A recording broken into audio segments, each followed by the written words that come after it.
ভারতীয় জনতা পার্টির সংকল্পপত্রে আমরা বলেছিলাম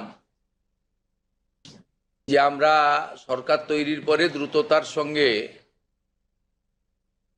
অন্নপূর্ণা যোজনা চালু করব এবং উপযুক্ত ব্যক্তিরা অর্থাৎ মহিলারা তারা ১,৫০০-এর বদলে ৩,০০০ টাকা করে পাবেন। প্রথম ক্যাবিনেটে এটা মঞ্জুরি দেওয়া হয়েছে এবং আমাদের প্রাথমিক ধারণা ছিল যে লক্ষ্মীর ভাণ্ডারের প্রাপকদের তালিকাটা ভেরিফাইড, কিন্তু আমরা ভুরি ভুরি অভিযোগ পেয়েছি যে ভোটার তালিকা থেকে নাম বাদ গেছে, স্থায়ীভাবে নাম বাদ গেছে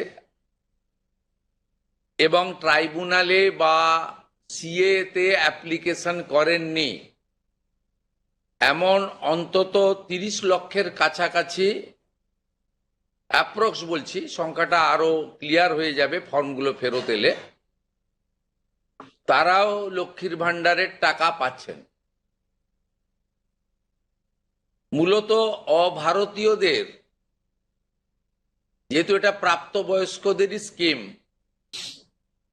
যারা ভারতীয় নয় বা ভারতীয় ভোটার তালিকায় যাদের নাম নেই, আবার বলি সিএএ অ্যাপ্লিকেন্ট অথবা অ্যাডজুডিকেটের পরে যারা ট্রাইব্যুনালে আবেদন করে রেখেছেন তারা কিন্তু ব্যতিক্রম।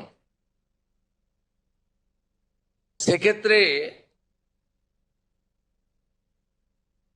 এই বিপুল সংখ্যক লোককেও লক্ষ্মীর ভাণ্ডারের টাকা দেওয়া হচ্ছে।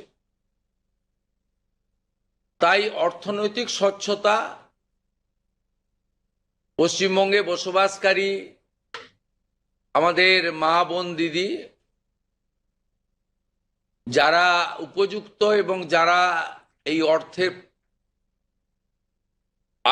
অর্থ পেয়ে আর্থিক নিরাপত্তা পান, কেবলমাত্র তাদের জন্যই এই স্কিম বা অর্থ দেওয়া উচিত বলে আমাদের বর্তমান মন্ত্রিসভা মনে করে।